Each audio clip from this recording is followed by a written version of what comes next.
And we're also thankful for those that have maybe logged on to YouTube or to Facebook, and we do have several that are not with us tonight, and possibly they are watching as well as others that may be watching and listening to our study this evening. We begin our study of Ezra and Esther.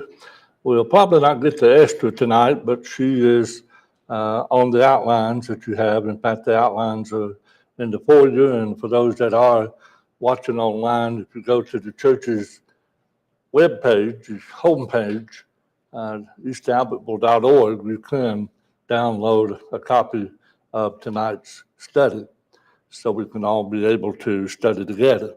So we're looking at the book of Ezra, which of course was another prophet. And the book of Ezra continues on with the events that we read about in the very end of the book of 2nd Chronicles. It's in that 36th chapter that we read verse 23.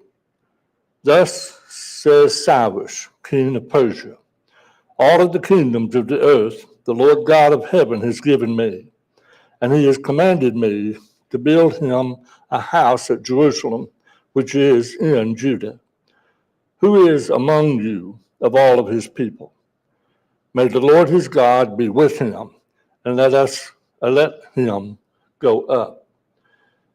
We know that when Judah went into captivity, they went into Babylon. Babylon was the empire.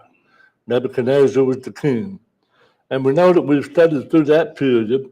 And now, as the prophets had prophesied, 70 years has passed since the captivity began. The captivity that was judgment that God had brought upon the nation of Judah. That captivity period is over.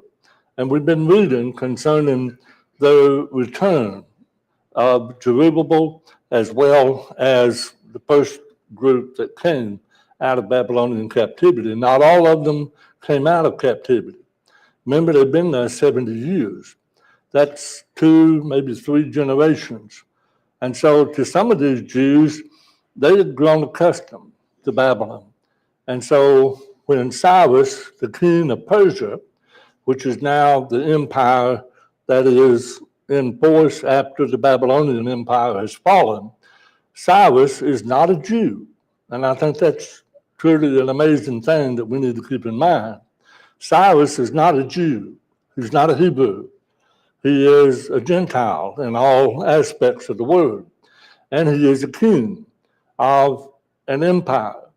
And as we read in that last verse of the last chapter of 2nd Chronicles, it is him that God has gave command to allow the children of Israel to return, to build the temple, to rebuild the city.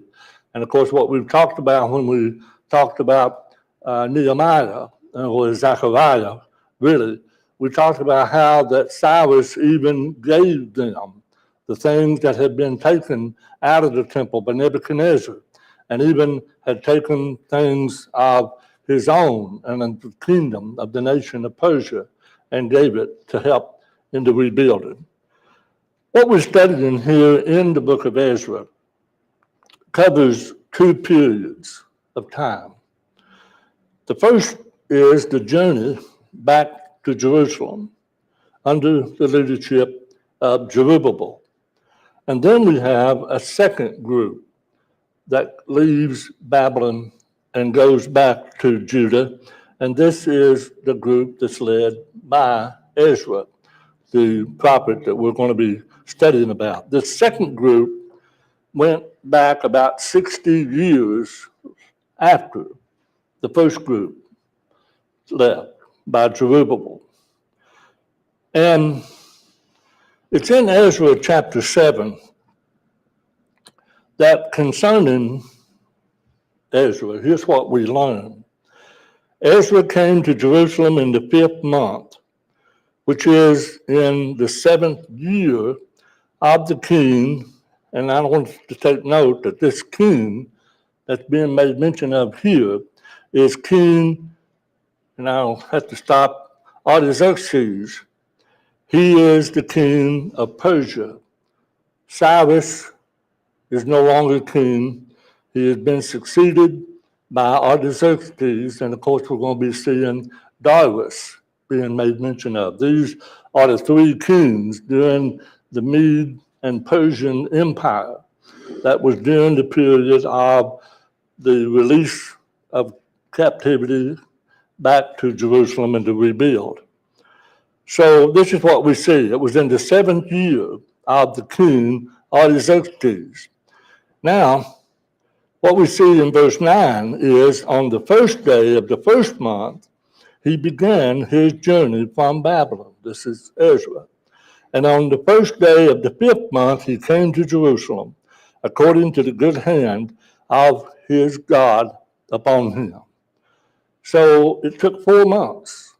First day of the first month, they left. The first day of the 5th month, they arrived.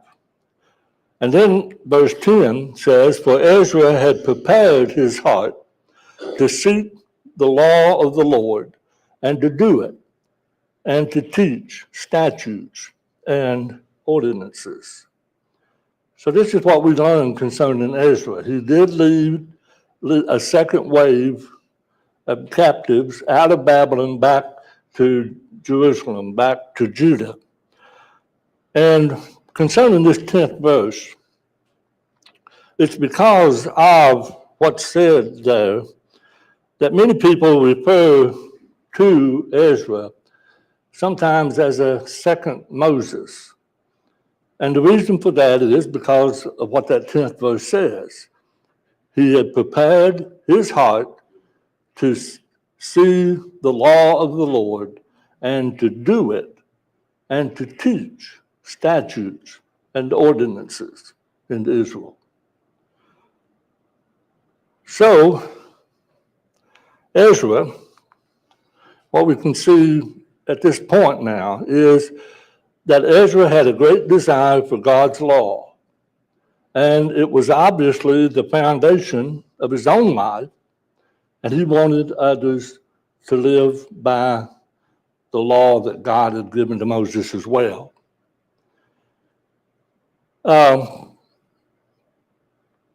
Sometimes it's good to sort of be able to differentiate between, we read about so many prophets in the Old Testament. It's sometimes good to get some little bit of understanding concerning the differences. And I'm not talking about differences from the standpoint of their message. The message was the same. It originated with God, and it was directed to the people to whom God had sent the prophet. But there are certain prophets that were involved in certain aspects of what was going on at the time in which they prophesied.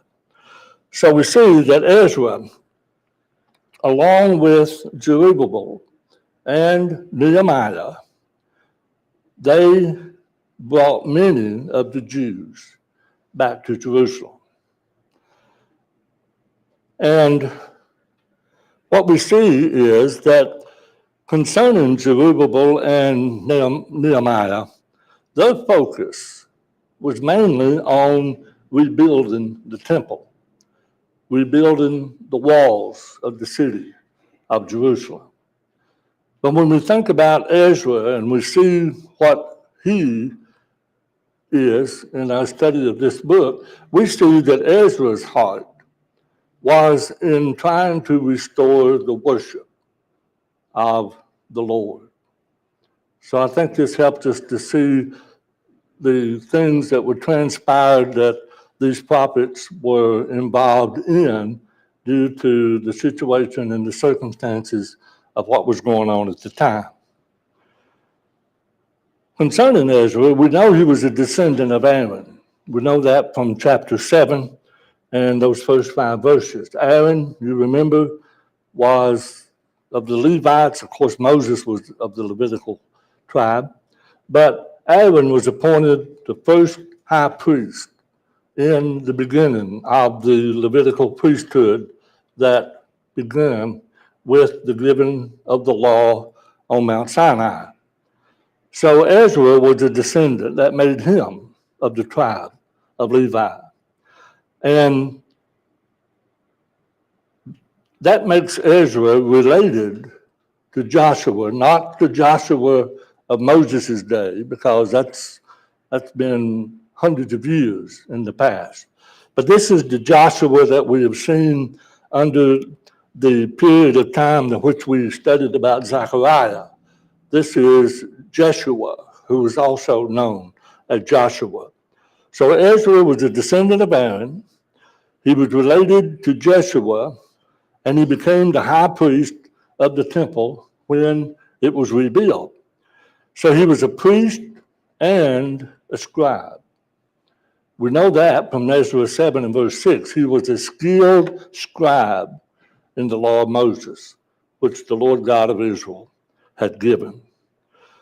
So this is the Ezra that we're studying about, both a priest as well as a scribe, as well as a prophet that was sent at this time that leads a second wave of captives back to back from Babylon into Jerusalem.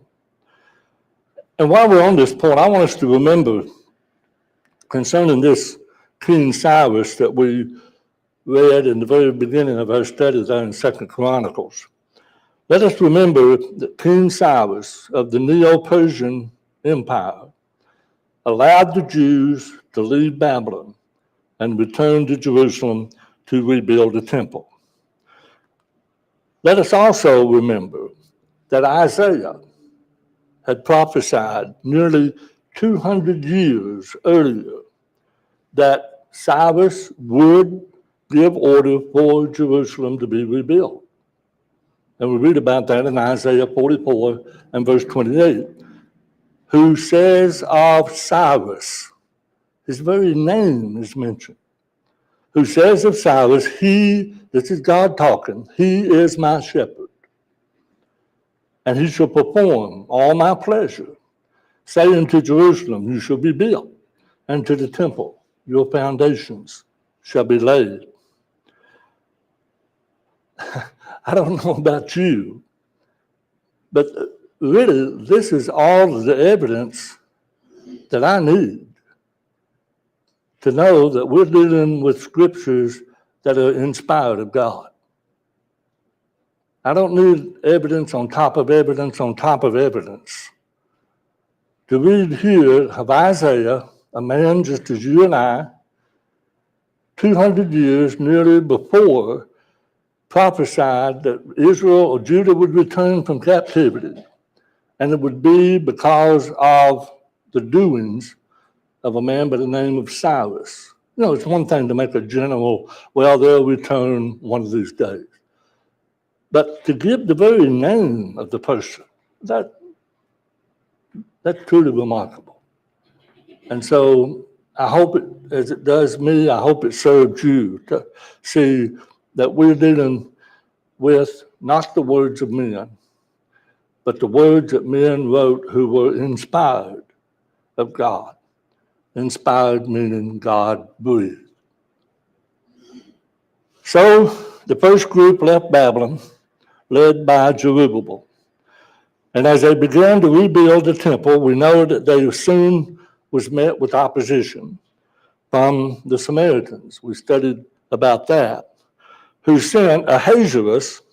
Ahasuerus succeeded Cyrus.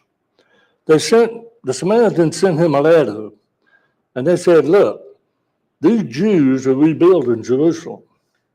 These Jews are rebuilding the temple. As soon as they get that done, they're going to rebel. Well, a king being always concerned about his power, and certainly not wanting to lose any of his power, he shut everything down. No more building. And so we've studied about that. He put a stop to it. We read about it in Ezra 4. What that does, that results in about a 10-year delay before the next king comes to the throne in the Medo-Persian Empire, and that's Darius. Darius allowed the rebuilding to continue. And Ezra points that out in chapter 6 when he said there in verse 16, "Now the temple was finished on the third day of the month of Adar, which was in the 6th year of the reign of King Darius." So 10 years from the time that we have Ahasuerus stopping the building, then 10 years later, we see that it's built and Ezra is given permission by the next king, Artaxerxes, to lead another group of exiles back to Jerusalem. When Ezra gets back to Jerusalem, he finds the temple restored to its glory. But he realizes that the worship of the remnant that has returned has not took place. Here's what we read in Ezra chapter 9. We've been reading that verse 1.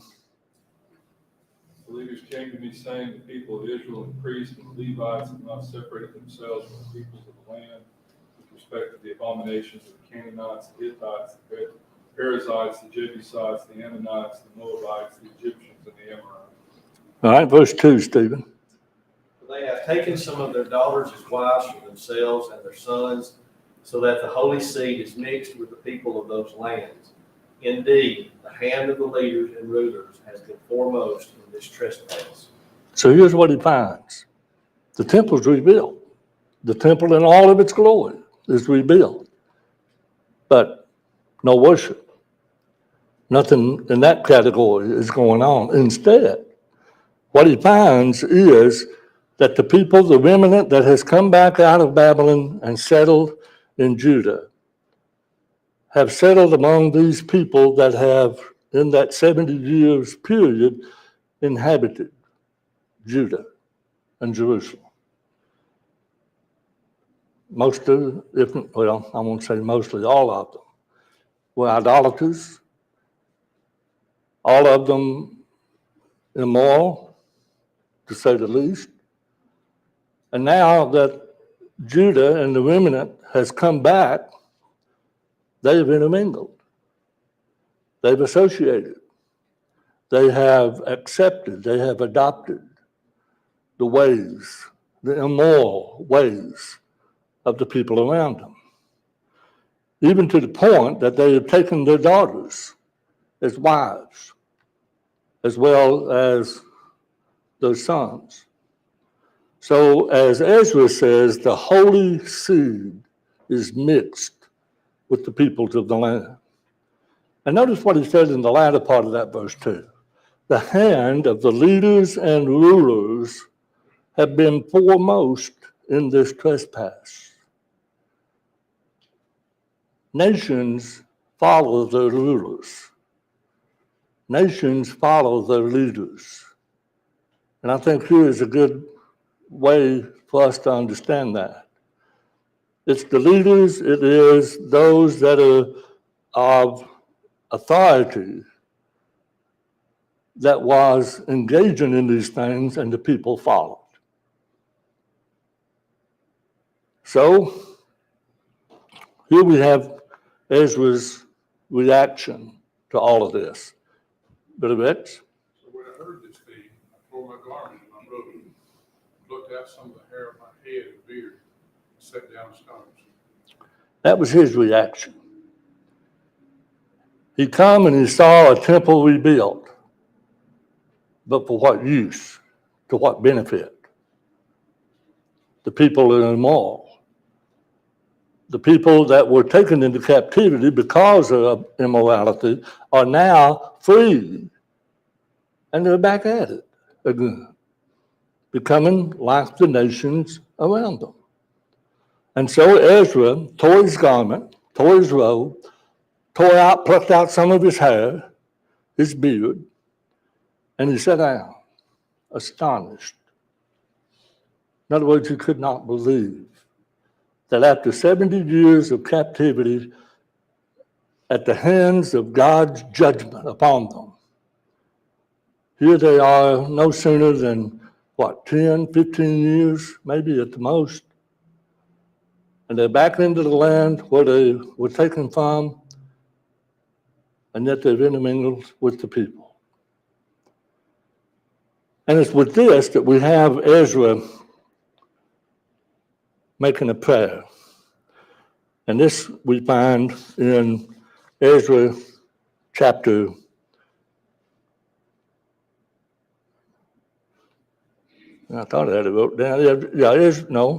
'Ezra. I failed to put the passage in there. Anyway, here's what his prayer is. Oh my God, I am too ashamed and humiliated to lift up my face to you, my God. For our iniquities have risen higher than our heads, and our guilt has grown up to the heavens. Verse 7, Brother Deb. Since the days of our fathers to this day, we have been very guilty. For our iniquities, we, our kings and our priests, have been delivered into the hand of the kings of the land, to the sword, to captivity, to plunder, and to humiliation, as it is this day. All right. Verse 8. You want to read Brother Yates? Artem? Which one? Verse 8. And now for the word of our grace has been shown from the Lord, O God, to leave us every man to escape and to give us a peg in his holy place that the God made in lighten our eyes and give us a measure of revival and of bondage. All right, verse 9. Brother David?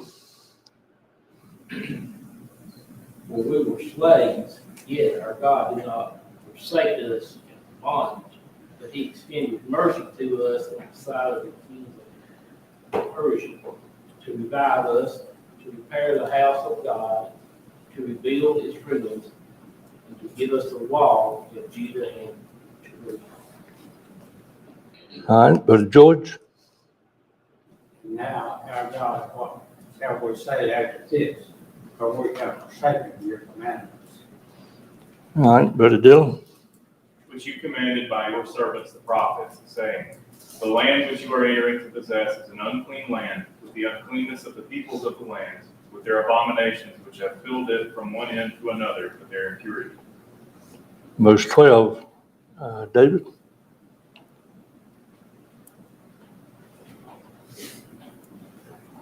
Can you see? You don't have it. Okay. Roll it up. You don't have it up there. Yes, you can you? Sorry about that. Now therefore, do not give your daughters as wives to their sons, nor take their daughters to your sons, and never seek their peace or prosperity, that you may be strong and eat the good of the land, and leave it as an inheritance to your children forever. Verse 13, Brother Bowden? And after all that has come upon us for our evil deeds and for our great guilt, since you, God, have punished us less than our iniquities deserve, and have given us such deliverance as this. All right, verse 14, Rodney? Should we again break your commandments and join in marriage with the people committing these abominations? Would you not be angry with us until you had consumed us, so that there would be no remnant or survivor? All right, and verse 15, Jeremy? The Lord God of Israel, you are righteous, for we are left as a remnant, as it is this day. Here we are before you in our guilt, so no one can stand before you because of this. By the way, this is Ezra chapter 9. Put you to write on your papers. Ezra chapter 9, verses 1 through 15. And here's what he does after this prayer. Afterwards, he issues verse 9 of chapter 10.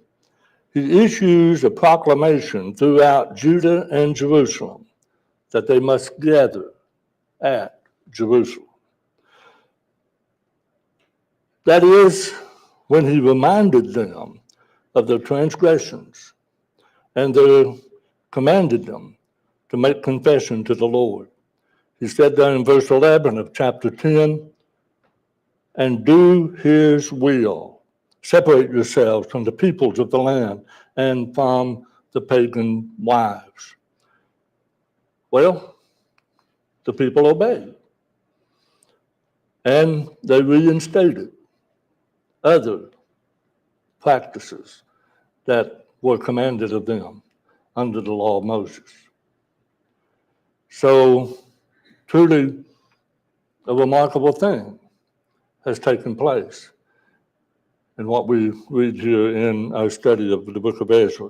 When we look at just a summary of the book itself, again, the first part of the book tells about the problems that the Jews had, which had caused them to stop rebuilding the temple during the rule of Artaxerxes, and that is in chapter 4, verses 6 through 23.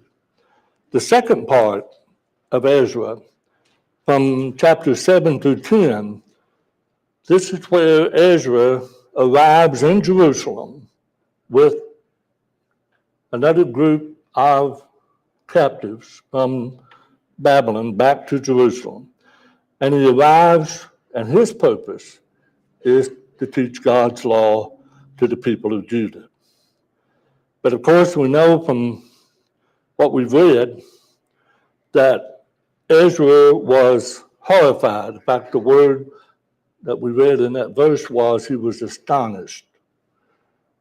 And we also know that in addition to all of this, there had to be disappointment for Ezra to see the things that were going on. So he was astonished, he was disappointed to learn that the people were committing the same sins as the other nations of which were around them. They're now in serious danger of being punished. And in fact, Ezra makes mention that not only is this a serious matter, but it's serious enough to even contemplate the fact that God may even very well destroy you because of these things.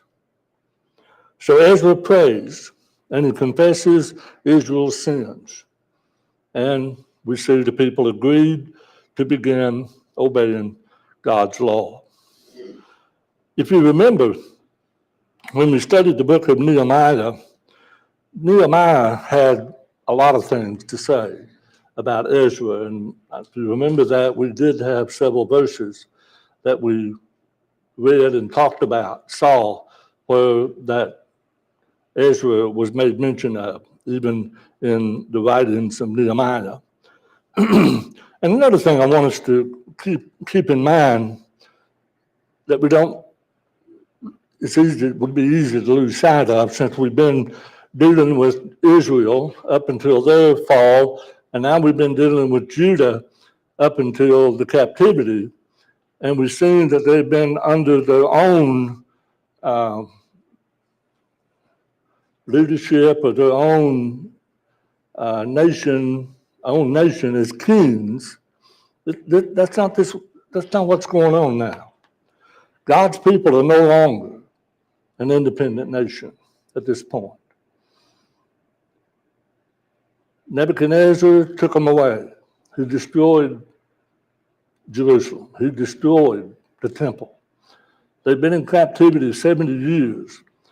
Another nation, another empire with its own kings have, by the mercy of God, allowed these captives to return back, just as God promised that they would. So they're not their own nation anymore, ruling themselves with their own kings. They are now not an independent nation, but in all of this, Ezra realizes that God is still in control. He may not have kings from Judah, They may not have any of that, but God is still in control, no matter what the empire is that ruled over them. So, let's look at what Ezra says in chapter 7, verses 27 and 28. Shane?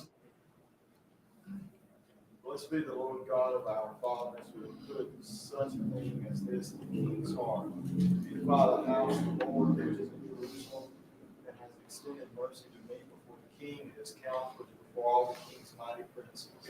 So I was encouraged as the hand of the Lord my God was upon me, and I gathered leading men of Israel to go up with me. So these are words that Ezra is saying while he is still in Babylon and just about to leave Babylon with the people that he will be taking with him, that journey that we read a moment ago that took 4 months. He's saying, blessed be the Lord God of our fathers. He has put this thing into the heart of this king. And who's he talking about? He's talking about Cyrus. Cyrus, the king of Persia, to beautify the house of the Lord that is in Jerusalem. And his extended mercy, this king has extended mercy to me before the king and his counselors and before all of the king's mighty princesses. So I am encouraged as the hand of the Lord my God was upon me, and I gathered leading men of Israel to go up with me. So we see the prophet that Ezra was. He wasn't going to rebuild, that had already been taking place, but he was going to accomplish another phase of something that had not been accomplished, and that was to reinstate the law, God's law concerning worship, God's law concerning the relationship that his people are to have with other nations, and just the law of Moses in general. So I think that may help us to see why that some people might refer to Ezra as the second Moses, because his first and foremost concern with the people was the reinstating of the law. So what are some lessons that we can learn from Ezra? One lesson truly is that we have a promise that's been kept. We see that in chapter 1 and the first 4 verses. You see, many years before this time, the prophet Jeremiah had predicted that God's people would be in captivity for 70 years. And now King Cyrus was beginning to complete that prophecy. And again, remind ourselves, Cyrus was not a Jew. Yet God caused this ruler to be a special part of his plan for his people. So God kept his promise to return the people to their homeland. Another lesson we can learn is that the enemy doesn't always fight fair. And that we see in the 4th chapter of Ezra. Remember the Samaritans that we talked about earlier that wrote the letters and got the rebuilding stopped? Well, Israel's enemies, in writing those letters to Artaxerxes, making it sound as though they had the king's best interest at heart. They wanted the king to think, hey, we're on your side. And now that we're on your side, now that we're best friends with you, there's something we need to tell you. These people are going to rebel when they get the temple built, when they get the city walled in. They're going to rebel. So that's what they made it sound like. So as a result, the king ordered the Jews to stop their work. And they did. So although the information that was given to the king had some truth in it, it was not fair to assume that the Jews would rebel as their ancestors had done. Remember, this is one of the things that even Jeremiah prophesied to the nation of Judah before Nebuchadnezzar ever marched. Jeremiah's message was submit. surrender. If you surrender, you can stay here. You can stay in your land. You can live in your houses. But if you rebel, you're going to be taken into captivity. You're going to be uprooted. So they rebelled, time after time after time, not just only against Nebuchadnezzar, but other kings. They rebelled when they should not have. So yet we're seeing here that the Samaritans may have just played on the history of the Jews to rebel, get established, get things rebuilt, and rebel against the Medo-Persians. Some truth, but yet certainly was not a fair estimation for them to conclude what they did. So the enemy does not fight fair. And we shouldn't be discouraged when those who oppose our being a Christian try to dig up something from our past in an attempt to discourage us, in an attempt to cause us to stop serving God. Even though the enemy may win a temporary victory, let it only be a delay and not a defeat. They delayed, but they also were defeated. And we must not do that. Obedience to God, let us understand, it's going to always bring opposition. We know that from 2 Timothy 3:12. Yes, and all who desire to live godly in Christ Jesus will suffer persecution. And another lesson is that God's people find favor. And that we see in Ezra, the 6th chapter. See, not only did King Darius command Tedaniah, the governor, to stop hindering the work on the temple, but he actually told the governor to use the king's treasury to pay for the work. And again, these men are not Jews. This nation is, or this empire is not a Jewish nation. It's a Gentile nation. So we see what Cyrus had done in the very beginning, and now we see what Darius is doing. So with the help of King Darius, the temple was completed in 4 years. So God's people can find favor. And then there's a lesson of what we learn in the prayer that Ezra, 3 minutes, okay. And that we read in chapter 9. Ezra's prayer is one of the best examples in the Bible of how to pray when we've sinned. Even though Ezra himself had not married a foreign woman, he included himself in the Israelites' failure to obey God. Just look at the number of times in that prayer that he uses I, we, us, in those 15 verses. And by tearing his clothes, he was outwardly expressing the sorrow he felt because of the people's sins. See, Ezra recognized if God gave them what they deserved, he would have to destroy them. That's giving them what they deserve.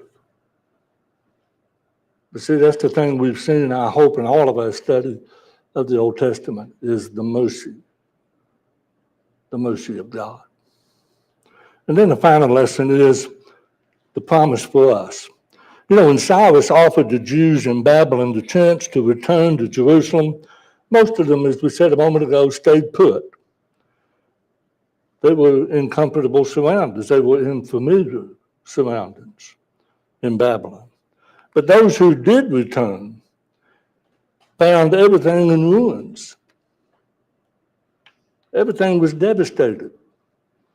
Nebuchadnezzar laid it to the ground, the temple, the walls, the city. That's what they found, those that did pack up and go back home. So we can understand how easy it would be for those Jews that went home to grow discouraged and want to give up.